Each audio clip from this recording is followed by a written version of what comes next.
The Dominion's High Council sat in silence. Above them, the sky of Ceres Prime burned orange. Their cities were smoking. Their war fleets were broken. Inside the war room, 7 leaders argued with fear in their voices. "Where are the reinforcements?" asked Warlord Ranel. "Gone," whispered another. "Intercepted before they could even reach the edge of the sector. Earth. They knew every move. How is that possible?" A third asked, panicking, "Did they break our codes?" "No," said a quiet voice from the corner. Everyone turned. It was Taesung Lee, the military historian. He was once a neutral observer. But now his eyes were hard, his voice heavy. Earth didn't evolve to dominate. They evolved to survive. They watched. They learned. And now, they're done watching. Far away, deep in the black of space, the Terran dreadnought Vigilance Rising prepared its final strike. Inside the command deck, Admiral Su Bin Quan stood calm as always. Her hands were behind her back. Her eyes stared into the stars. "They broke Luna," she said. "They killed children. Now we show them what mercy denied looks like." Beside her, a glowing panel opened. It showed the name, Nameless. Nameless was not a ship. It was not even fully alive. It was something Earth had hidden for centuries. An ancient AI core buried under Antarctica, protected by cold and silence. It was called the Obsidian God, and now it was awake. Nameless moved faster than any machine the Dominion had ever built. It didn't need time to think. It didn't need sleep. Within seconds, it entered the Dominion's entire communication web. It read their thoughts. It whispered locations into Su Bin's command system. She nodded. Confirmed. Deploy Operation Ghost Harvest. 15 minutes later, the Dominion's main intelligence servers on Zavos Delta shut down. All screens went black. Their defense grids folded inward and melted. On planet after planet, Dominion commanders screamed as their neural chips were hacked. They died with wide, frozen eyes, never knowing what hit them. Inside the war room on Vigilance Rising, Colonel Jiwoo Park watched the feeds. Buildings fell. Command stations went quiet. Ships stopped mid-flight and drifted like ghosts. Jiwoo turned to Su Bin. "We could have ended this months ago. We had the power." Su Bin did not look away from the screen. "We warned them. We waited. They chose fire. Now they'll drown in it." Across 19 Dominion worlds, Earth's black dropships landed. Each ship deployed EMP zones that knocked out every weapon, every AI, every ship. Human soldiers in black exo-armor moved like silent death. They didn't shout. They didn't ask for surrender. They just moved forward. No emotion. No cruelty, only justice. On Dominion Outpost Varan 9, the last remaining General Lawrence Valak broadcast a surrender. Earth didn't respond. Instead, General Hajung Min appeared across every Dominion screen. His voice was calm. "Cold, remember. Ganymede, remember Luna. Earth remembers. You wanted war without mercy? This is mercy denied. Taesung Lee survived. He floated above the wreckage of Ceres Prime, aboard a broken shuttle with 4 other survivors. They had no weapons. No hope. Just silence. Below them, the city's lights went out, one by one. A soft alarm beeped on the console. A message. From Earth Command subject. None content. Leave or burn. Taesung stared at it. "This isn't war anymore," he whispered. "This is judgment." He remembered the words of Colonel Sung Ho Roo, the officer who had once spoken to him aboard Jinju's Wrath. "My sister was on Luna. She was a teacher. She wanted to build a future. Now I'm building a graveyard." Taesung had no reply then. He had none now. Above the moons of Arca V, a Dominion battle group tried to regroup. 20 ships. Their best remaining force. Nameless found them. It sent no warning. Instead, Earth deployed gravity blades weapons that twisted space like knives. The ships folded into themselves, silent and instant. There were no screams, just silence. Back on Earth, no one celebrated. There were no parades. No speeches, only quiet. The humans did not smile. They had not won. They had survived. And they had ended the ones who took their mercy and spat on it. Taezel's final report was short. It was sent not to a military, not to a government, but to anyone in the galaxy who still had ears to listen. They thought Earth's strength was kindness. It was. But when kindness is broken, what remains is something worse than rage. Justice does not weep. Earth became the blade. People from all over the world were watching. Outside Kensington Palace, a large crowd had gathered. Some were holding flowers, others had tears in their eyes. Many were just standing silently waiting. No one really knew what was happening inside the palace. But everyone could feel something serious was going on. The world felt different that day. Inside the palace, the morning light slowly came through the tall windows. The air was still. The hallways were quiet. There were no royal staff rushing around, no sounds of busy footsteps. Everything was calm, but it wasn't peaceful. It was the kind of quiet that comes when something heavy is hanging in the air in a private sitting room. Catherine, Princess of Wales, sat on a cream-colored sofa. She was holding a delicate china cup, a gift from her wedding many years ago. But the tea inside had gone cold. She hadn't taken a sip. The room looked the same as always. Toys were still scattered in the corner where Prince George and Princess Charlotte had played just days ago. Family pictures still hung on the walls, but everything felt different now. Something had changed, something deep and painful. It started 2 days earlier. Phone call came in the middle of the night, the kind of call that turns your world upside down. Since that moment, Catherine had felt like she was holding her breath, waiting, hoping, praying, but the fear didn't leave. It stayed in her chest, heavy like a stone. She stared out the window, looking at the garden. That garden had always made her smile. Her children loved playing there. They would laugh and run around while she watched them from this very spot. But now, even the sight of it brought tears to her eyes. Then she heard footsteps. Soft ones. William entered the room. He looked tired. His hair was messy, his face pale. He had been up all night making calls doctors, family, palace advisors. His strong royal image was gone. He looked like a husband and a father who hadn't slept, who was scared. Just like her, he sat down next to Catherine and gently took her hand. "The children are asking questions," he said softly. "George asked why we look so sad at breakfast. Charlotte wanted to know when things would go back to normal." Catherine closed her eyes for a moment. The pain in her chest grew tighter. "What do we tell them?" William asked. She looked into his eyes. "We tell them the truth. That sometimes life gives us very hard days, but we face them together as a family." William nodded slowly. That had always been their promise, together no matter what. Outside, the palace staff moved quietly. They knew something serious was happening, but no one asked questions. The usual royal schedule was canceled. No meetings, no public events, just time for the family to deal with what was coming. William looked around the room and smiled sadly. "Do you remember when we first moved in here?" he asked. "You spent weeks choosing the furniture, the pictures, the curtains. You wanted it to feel like home." "I wanted the kids to feel safe," Catherine said softly. "I wanted them to grow up in a house filled with love, not just rules." "And you did that?" William replied, squeezing her hand. "This place has more love than any royal home I've ever known. That love, your love, is what will carry us through this." Catherine looked down at her tea, still untouched. She thought about all the quiet moments they had shared in this room, reading stories at bedtime, laughing over family dinners, whispering plans for the future. At the time, those moments felt normal.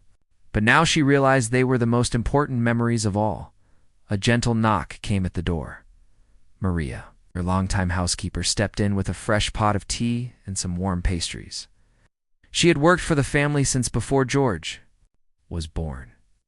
She was more like family than staff. "I thought you might like something warm," she said kindly. Catherine managed a small smile. "Thank you, Maria. I know this is hard for all of us, but your support means everything." Maria gave a small nod. "We're all here for you, ma'am. This family has given us so much happiness. We're proud to stand with you now." Maria left. William and Catherine sat quietly again. The world outside the window was waking up. Birds chirped, gardeners trimmed the hedges, guards made their rounds. Everything looked normal. But inside their hearts, everything had changed. "Keep thinking about what's next," Catherine said after a while. "How do we go out there and smile for cameras, shake hands, wave, when we can barely breathe?" William turned to her. "You have more strength than you know. You've handled everything with so much grace. You've never let the pressure of royal life change who you are. That's what'll help us now." "But what if I can't be strong enough?" Catherine whispered. "What if I fall apart?" "Then we fall apart together," William said.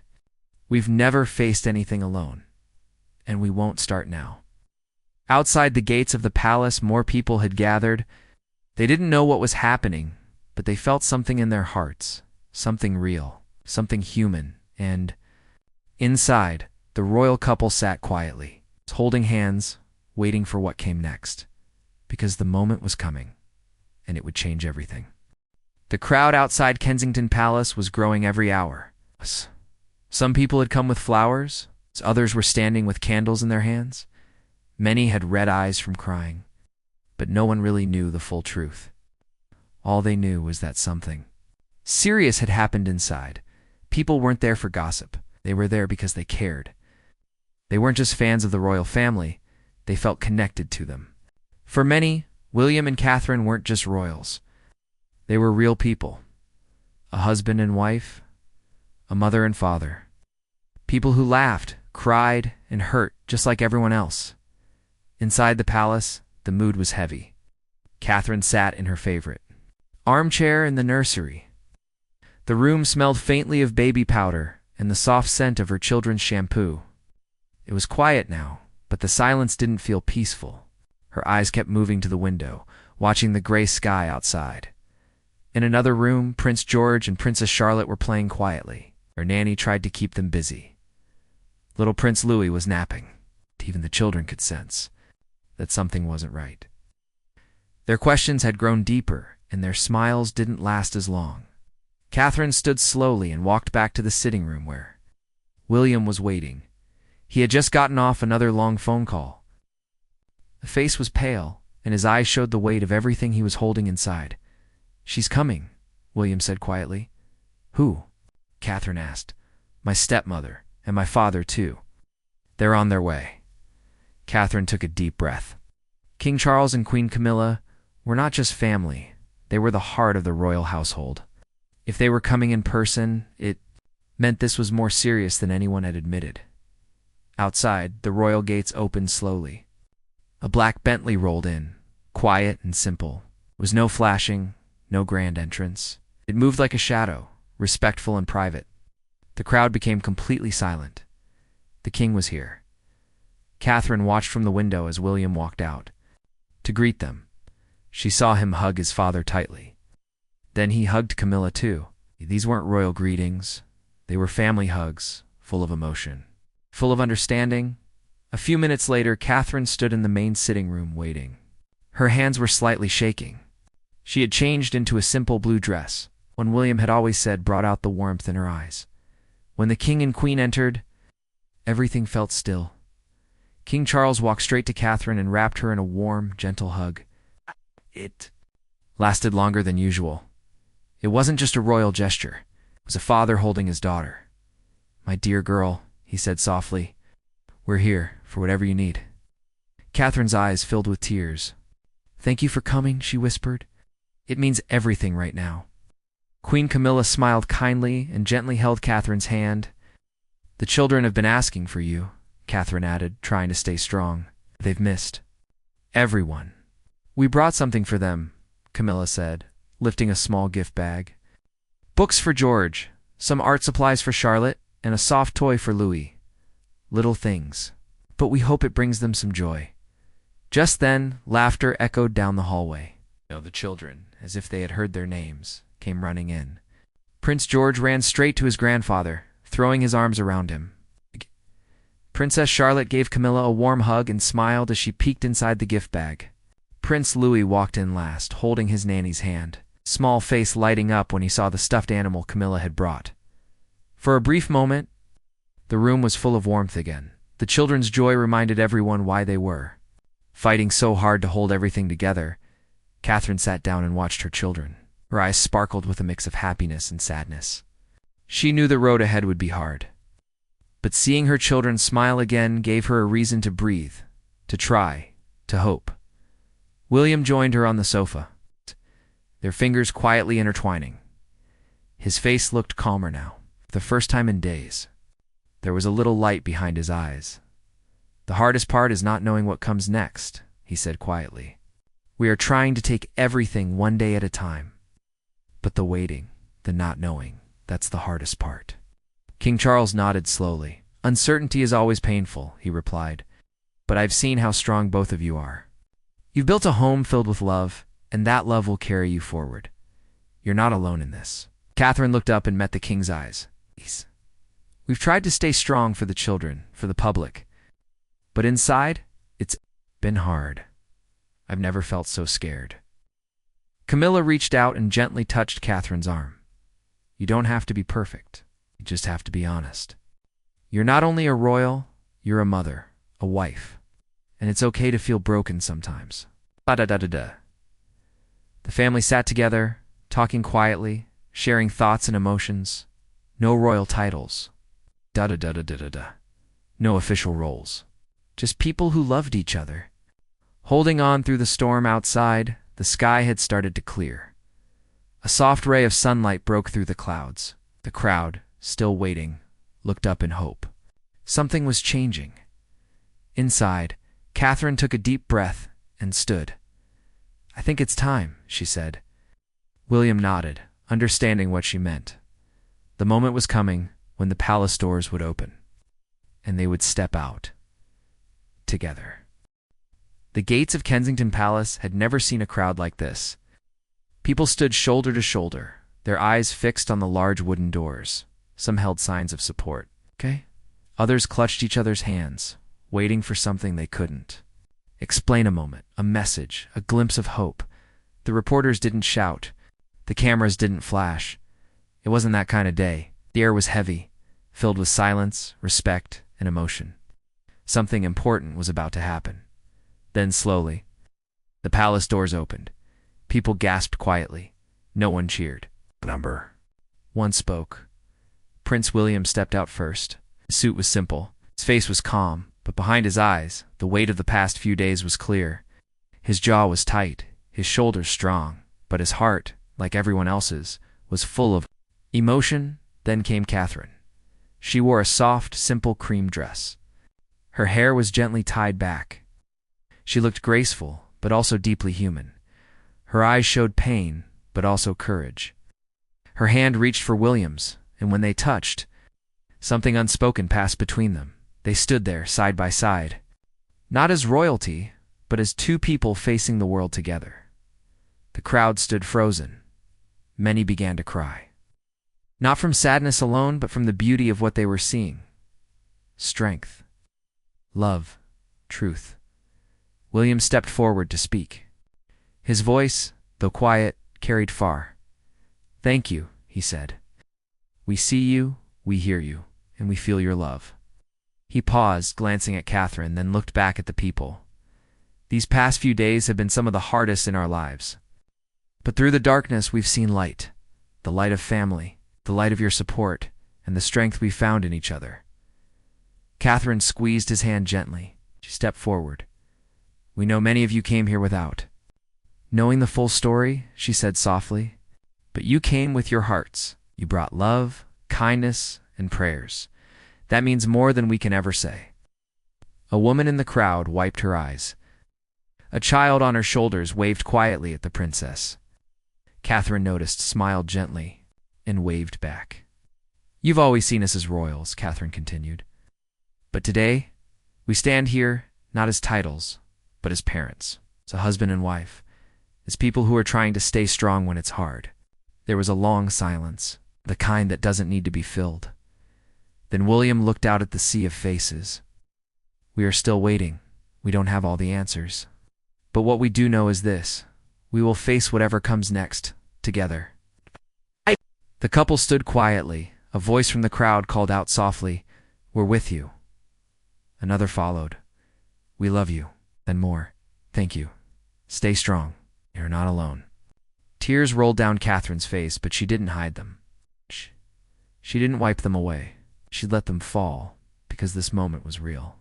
Behind them, the doors opened once more. King Charles and Queen Camilla stepped out, followed by the royal children. Prince George stood tall beside his grandfather, holding his little brother's hand. Charlotte held a small teddy bear, the one Queen Camilla had gifted her earlier.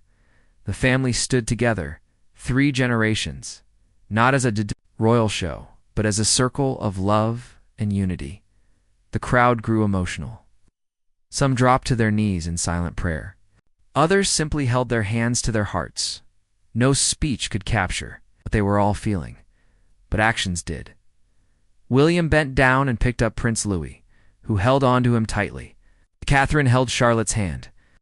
George looked proudly at both his parents and together. They stepped off the palace steps and moved toward the crowd. It wasn't planned. It wasn't part of any royal schedule. It was simply human. They moved slowly along the front row. Catherine knelt beside an older woman who was crying quietly. She reached out, took her hand, and whispered something only the woman heard. The woman smiled through her tears and nodded. William hugged a young boy who had drawn a picture for them. "We'll hang this in the nursery," he said gently. Charlotte handed her teddy bear to a little girl in the crowd. "He makes me feel better," she said. "Maybe he can help you too." People wept openly now, not from grief, but from connection. From seeing that even in pain, love could shine. After nearly half an hour, the family returned to the steps. The sun was breaking through the clouds now. Casting golden light across the palace walls, Catherine turned to face the crowd one last time. "We don't know what tomorrow brings," she said, "but we know who we are. We are a family. And we are not alone." The crowd began to applaud slowly, softly, a sound not of excitement, but of deep respect. As the family stepped back inside the palace, the doors closed gently behind them, but something had changed, not just in the palace, in the hearts of the people watching, because they hadn't just seen a royal appearance. They had witnessed a moment of truth, a moment of bravery, a moment of love, and they would remember it for the rest of their lives.